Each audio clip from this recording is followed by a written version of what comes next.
सबसे पहले एपी का फुल फॉर्म होता है अर्थमेटिक प्रोग्रेशन, जिसका हिंदी अर्थ होता है समांतर श्रेणी। हिंदी अर्थ क्या होता है? समांतर श्रेणी। इसका जो है फादर है, कह सकते हैं कि अर्थमेटिक का जो पिता है वो कौन है? John Carl Friedrich Gauss. कौन है? जॉन कार्ल फ्रेडरिच गॉस, जिनका जन्म कब हुआ था? 30 अप्रैल 1777 ईस्वी में इनकी जन्म हुई थी, वो भी जर्मनी में। ये जर्मन साइंटिस्ट थे, या फिर इसको कह सकते हैं जर्मन मैथमेटिशियन भी थे, क्योंकि इन्होंने साइंस और मैथमेटिक्स दोनों में अपना योगदान दिया है। तो ये जर्मन मैथमेटिशियन थे। 30 अप्रैल 1777 में इनका जन्म हुआ था और इनकी डेथ जो हुआ था वो 23 फरवरी 1855 ईस्वी में हुआ था। जब ये मैथमेटिशियन स्कूल में पढ़ने गए तो उनसे टीचर पूछे थे कि तुम बताओ कि 1 से 100 तक का योग क्या होगा? 1 से 100 तक का योग क्या होगा? तो उस समय इन्होंने सोचा कि 1 से 100 तक अगर मैं ऐड करूंगा तो बहुत ही लंबा प्रोसेस जाएगा, ऐड करते करते बहुत लंबा टाइम लगेगा। तो उन्होंने क्या किया कि इसको जो है ऐड करने का प्रोसेस को और ही आसान कर दिया। उन्होंने ही उसी समय उन्होंने क्या खोज कर दिया? एपी खोज कर दिया। ठीक है, एपी उन्होंने खोज कर दिया। सबसे पहले एपी का व्यापक रूप कैसा होता है ये भी जानना जरूरी है। तो एपी का अगर व्यापक रूप की मैं चर्चा कर लूं तो एपी का व्यापक रूप पहला ए टर्म होगा, फिर होगा ए प्लस डी, फिर होगा ए प्लस 2d, फिर होगा ए प्लस 3d, और इस तरीके से टर्म चलेगा। अब यहाँ पर क्वेश्चन खड़ा होता है कि सर ए क्या होता है और डी क्या होता है? वेरी सिंपल, ए को प्रथम पद कहते हैं। क्या कहते हैं? प्रथम पद, यानी फर्स्ट टर्म कहेंगे इंग्लिश में। इसको क्या कहेंगे? First term. तो फर्स्ट टर्म ए है, और ये डी जो आप देख रहे हैं वो डी को हम लोग कहते हैं सार्व अंतर। अब इसका मतलब क्या हुआ? सार्व अंतर का मतलब सर क्या होता है? तो वेरी सिंपल है, सार्व अंतर का मतलब होता है जितना तुमको व्यापक रूप दिया गया है उस सभी का बीच का जो अंतर है वो समान होना चाहिए। क्या होना चाहिए? समान। अब जरा सोच लेते हैं, एक टर्म लेते हैं। चलिए, मैं 1 2 3 4 5 6 डॉट डॉट डॉट लिया। ठीक है, इस टर्म में आपको प्रथम पद का पता करना है और सार्व अंतर पता करना है। तो कैसे करते हैं? तो प्रथम पद क्या हो जाएगा? यहाँ पर आपको पता है कि प्रथम पद जो पहला टर्म है, पहला टर्म कौन है? 1 है, तो प्रथम पद तो 1 हो गया। अब सार्व अंतर का मतलब मैंने बताया कि सार्व अंतर का मतलब सभी के बीच का डी का जो मान होना चाहिए वो समान होना चाहिए। अब जरा सोचिए, 1 में कितना जोड़ते हैं तो 2 हो जाता है 1, तो ये 2 होता है। फिर 2 में कितना जोड़ते हैं? 1। फिर 3 में कितना जोड़ते हैं? 1। फिर 4 में कितना जोड़ते हैं? 1, तो 5 हो जाता है। तो इस तरीके से मैं देख रहा हूं कि सभी टर्म में 1 का क्या है? डिफरेंस चल रहा है, यानी 1 का अंतर चल रहा है। तो जब 1 का अंतर चल रहा है तो यानी समान अंतर सभी में है, इसीलिए उसका नाम क्या होता है? सार्व अंतर होता है। क्या होता है? सार्व अंतर होता है। तो सार्व अंतर को हम डी के द्वारा लिखते हैं। किसके द्वारा दर्शाते हैं? डी के द्वारा। और इसको किसके द्वारा? प्रथम पद को ए के द्वारा दर्शाते हैं। तो यहाँ पर आप आसानी से कह देते हैं कि सर प्रथम पद 1 है और सार्व अंतर जब मैंने देखा इसका अंतर भी 1 है। लेकिन इसी चीज़ को फॉर्मूलेट के द्वारा हम कैसे करेंगे? फॉर्मूला कैसे करेंगे? फॉर्मूला पर आधारित कैसे होगा? अभी तो मुझे तो ये समझ में आ गया कि भाई इसमें 1 का डिफरेंस चल रहा है। जब 1 का डिफरेंस चल रहा है इसका मतलब ये है कि इसका सार्व अंतर कितना हो गया? 1 है। सार्व अंतर क्या है? 1 है। लेकिन अब इसको फॉर्मूला के द्वारा कैसे दिखाएंगे कि इसका सार्व अंतर 1 है? अब जरा सोचिए, ये फर्स्ट टर्म हुआ, ये फर्स्ट टर्म ए या A1 कह सकते हैं। सेकेंड टर्म को क्या कहते हैं? A2। थर्ड टर्म को क्या कहते हैं? A3। फोर्थ टर्म को क्या कहते हैं? A4। उसके बाद A5, A6, इस तरीके से जाता है, टर्म बाय टर्म चला गया। अब सार्व अंतर का बात कर लूँ तो सार्व अंतर कैसे निकलेगा? आइए उसको भी देख लेते हैं कि इस फॉर्मुलेशन कैसे करेंगे, इसको फॉर्मूला कैसे क्रिएट करेंगे, सारबंतर। अब आप जरा सोचिए कि हमने यहाँ पर कहा कि सर हमने कहा कि बुआ रे यहाँ पर पहला टर्म है तो इसमें 1 जोड़ दिए तो 2 हो गया, लेकिन जोड़ने की बात आई थी ना। अगर इसमें हम कहें कि मान लो कि हमको ये पता नहीं है कि 1 है, जैसे 1 है, 3 है, 5 है, 7 है, 9 है, डॉट डॉट है। अब हमको पता नहीं है कि इसमें कितना जोड़ेंगे तो हमको 3 प्राप्त होगा, तो हम कैसे करेंगे। तो पहले आप देख लीजिए सेकेंड टर्म को देखिए, सेकेंड टर्म कौन है 3, और फर्स्ट टर्म को देखिए, फर्स्ट टर्म कौन है 1। अब इसमें से क्या कीजिए कि सेकेंड टर्म में से फर्स्ट टर्म को आप अगर घटा देते हैं तो आपको पता चल जाएगा कि इसका जो है अंतर कितना चल रहा है, 2 का। अब देख लीजिए अब 2 का अंतर आगे हो रहा है या नहीं, तो फिर थर्ड टर्म में से सेकेंड टर्म को घटा कर देख लीजिए तो पता चल जाएगा कि ये सही है या नहीं। तो सेकेंड अब थर्ड टर्म कौन है 5 है और सेकेंड टर्म कौन है 3 है, तो 5 में से 3 आप घटाते हो तो कितना होता है 2 होता है। तो यहाँ पर भी 2 आया, फिर इसमें 2 आया। चलिए भाई अब अगला टर्म पर भी चेक कर लेते हैं। फोर्थ टर्म में से थर्ड टर्म को आप घटा दीजिए, तो फोर्थ टर्म में से थर्ड टर्म को घटाएंगे तो भी उसका अंतर कितना आ रहा है 2 आ रहा है। तो इसका मतलब ये है कि सभी में मैं क्या प्राप्त कर रहा हूँ 2-2 प्राप्त कर रहा हूँ। तो 2-2 प्राप्त कर रहा हूँ यानी सभी क्या है समान ही है, इसीलिए इसको क्या कहते हैं सार अंतर कहते हैं। अब इसका सार अंतर बता दीजिए क्या होगा। हमने बता दिया है कि 1 होगा, तो ये तो सोचकर बता दिया है, लेकिन ऐसे कैसे बनाएंगे, तो यहाँ फॉर्मूलेट हमने तैयार कर लिया है। क्या होता है A2 माइनस A1। तो A2 यहाँ क्या है 2 होगा और A1 क्या होगा 1। 2 में से 1 घटाएंगे क्या हो जाएगा 1 हो जाएगा और हमारा सार अंतर निकल जाएगा। आई बात समझ में। तो यहाँ तक तो हमने प्रथम पद और सार अंतर की चर्चा कर लिया। अब कौन सा टर्म कहाँ तक जाएगा, किसको फिनिट टर्म कहते हैं और किसको इन्फिनिट टर्म कहते हैं।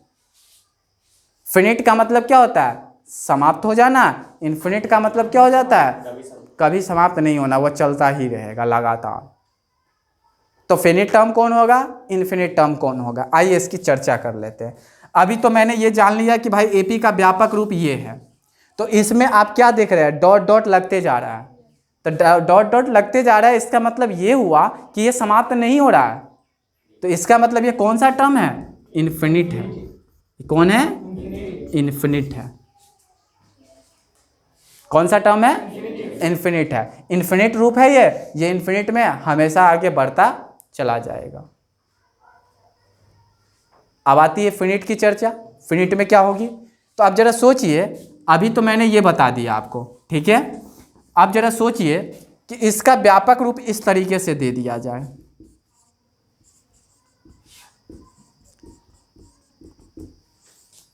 ए plus D, A plus 2d, A plus 3d, dot dot dot और ए एन कर दिया जाए। तो हम यहाँ पर क्या देख रहे हैं, यहाँ से लगातार जा रही है सीक्वेंस और लास्ट में जाकर क्या हो गए रुक गए। तो रुक गई इसका मतलब ये क्या हो गया फिनिट हो गया। क्या हो गया फिनिट हो गया। ये समाप्त हो गई तो ये फिनिट हो गया, और ये समाप्त नहीं हुई तो ये क्या हो गया इनफिनिट हो गया। आई कुछ बात समझ में, आई बात समझ में। हम एक बार फिर से आपको वही चर्चा कर रहे हैं कि किसी चीज़ का सार्व अंतर किसको कहेंगे। ये फिर से मैं बता दिया कि दोनों का अंतर अगर समान रूप से उस टर्म के टर्म बाय टर्म जितना दिया रहेगा उसका अंतर अगर समान रूप से सेम आ रहा है तो वो क्या है सार्व अंतर है। उसके बीचों का अंतर को ही सार्व अंतर कहते हैं। और दूसरी चीज़, अगर इसका प्रथम पद कौन होगा, जो पहला पद होगा वो प्रथम होगा, दूसरा पद होगा द्वितीय पद होगा, तीसरा पद होगा तृतीय पद होगा। तो इस तरीके से पद की काउंटिंग होती है, ठीक है।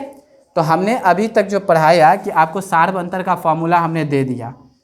सार्व अंतर का फॉर्मूला मैंने क्या दिया था, सार्व अंतर हो जाएगा A2 माइनस A1, यानी कि सेकेंड टर्म में से फर्स्ट टर्म को आपको क्या कर देना है घटा देना है, तो आपको क्या निकल जाएगा सार्व अंतर निकल जाएगा। समझ में आई बात।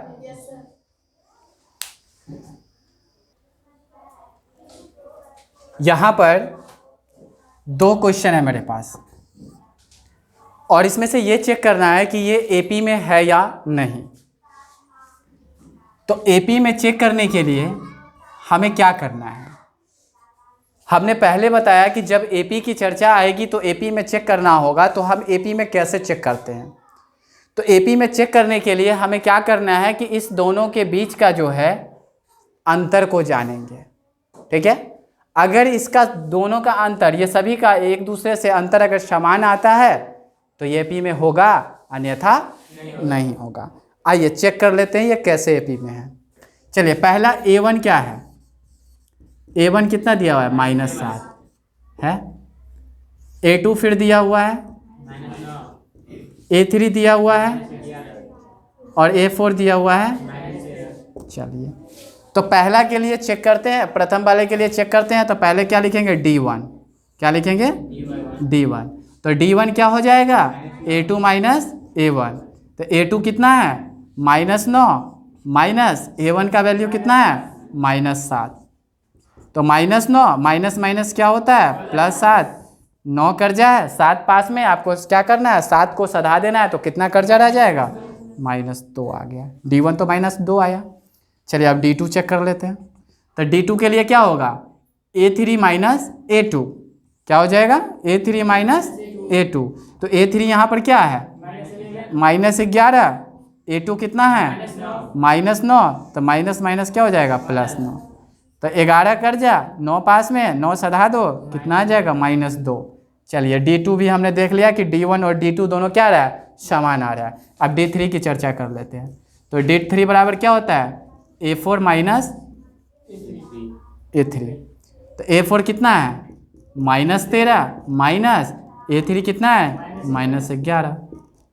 तो -13 माइनस माइनस +11, 13 कर्जा, 11 पास में, 11 सधा देंगे तो कितना हो जाएगा -2 हो जाएगा। तो यहाँ पर मैं क्या देख रहा हूँ कि सभी का जो सार्व अंतर मैं देख रहा हूँ वो क्या आ रहा है समान आ रहा है। तो जब सार्व अंतर सभी का समान आ रहा है इसका मतलब यह क्या है एपी में है। तो लिख देंगे अतः यह एपी में है। ये पहला क्लियर हो गया। अब जरा दूसरा क्वेश्चन को देखते हैं। दूसरा क्वेश्चन में क्या दिया हुआ है। दूसरा क्वेश्चन दिया हुआ है, इसको भी लिख लीजिए। A1 क्या दिया हुआ है A1 है 1, A2 क्या दिया हुआ है 3, B2 A3 क्या दिया हुआ है, A4 क्या दिया हुआ है, A5 क्या दिया हुआ है और A6। अब इसका भी चेक कर लीजिए। तो पहले क्या निकालेंगे D1। तो D1 क्या होता है A2 माइनस A1। तो A2 कितना है 3, A1 कितना है 1, 3 में से 1 गया 2। D2 देख लेते हैं। D2 क्या होता है A3 माइनस A2। तो A3 कितना है 5, 5 में से आप 3 घटा दो, कितना होगा 2।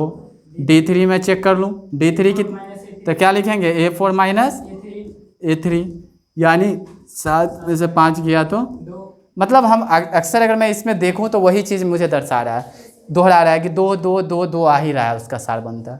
तो जब इसका सारबंतर भी समान है तो यह क्या हो जाएगा एपी में होगा। अतः यह क्या है एपी में है। तो इस तरीके से हम क्वेश्चन को क्या कर सकते हैं डील कर सकते हैं, ठीक है। तीसरा क्वेश्चन देखिए ध्यान से। तीसरा क्वेश्चन में आपके सामने एक सीक्वेंस दिया हुआ है 4 7 9 11 15 18 ... तो सबसे पहले ये किस टर्म में है इन्फिनेटिव के टर्म में है। किस टर्म में है इन्फिनेटिव का मतलब हो गया कि ये पूरे जो है डॉट डॉट जा रहा है, ये अपरिमित रूप से बहुत सारा होंगे और इधर भी वही है इन्फिनेटिव है। अब जरा इसको चेक करते हैं कि ये बताना है कि ये एपी में है या नहीं। तो इसका चेक करने का प्रोसेस है कि हम क्या करते हैं पहले सभी का सारबंतर निकालते हैं, सभी के बीच का अंतर निकाल लेते हैं। अगर बीच का अंतर सभी का समान आता है तो वो क्या होता है एपी में होता है, अन्यथा नहीं होता है। तो आइए इसका चेक करते हैं। तो पहले A1 लिखते हैं। A1 क्या है 4 है। उसके बाद A2 क्या है 7 है। उसके बाद क्या है A3 क्या है 9 है। A4 क्या है, A5 क्या है और A6 क्या है। तो अब क्या निकालना है पहले D1 आप चेक कर लो। D1 क्या होता है A2 माइनस A1। A2 कितना है 7, 7 में से 4 आप सब्ट्रैक्ट करते हो कितना आता है 3 आता है। फिर आप D2 निकाल लीजिए। D2 क्या होता है A3 माइनस A2। A3 क्या है 9 माइनस 7, तो ये कितना हो गया 2। ये दोनों तो पहले ही डिफरेंस आ गया।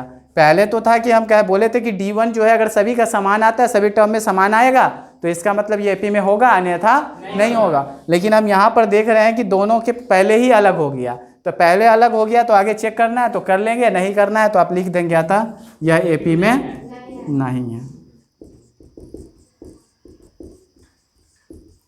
अब जरा इसका चर्चा कर लेते हैं। इस पर भी देख लीजिए, A1 क्या दिया हुआ है, 6 दिया हुआ है, A2 क्या है, 7 है, A3 क्या है, 10 है, 8 है, माफ़ कीजिएगा, A3 8 है, A4 क्या है, 10 है, और A5 क्या है, 11 है, और A6 है 30। और इस तरीके से टर्म तो बढ़ता ही जा रहा है। तो सबसे पहले हम क्या निकालेंगे, D1 निकाल लीजिए। D1 क्या होता है, A2 माइनस A1, A2 है 7, 7 में से 6 गया 1। D2 निकाल लीजिए, D2 क्या होता है, A3 माइनस A2, A3 कितना है, 8 में से 7 घटा लीजिए 1 होगा। D3 देख लीजिए, D3 क्या है, A4 माइनस A3, A4 कितना है, 10 में से 8 घटाएंगे। अब यहाँ पर भी वही अलग हो गया, 1 1 तो आया, 2 का ठीक आया, और तीसरा वाला में क्या हो गया, 2 हो गया। तो ये बिल्कुल डिफरेंस आ गया, तो लिख देंगे अतः यह AP में नहीं है। तो लिख देंगे अतः यह AP में नहीं है। तो इस तरीके से हम क्वेश्चन को क्या करेंगे, सॉल्यूशन कर लेंगे। तो ये ध्यान रखना है।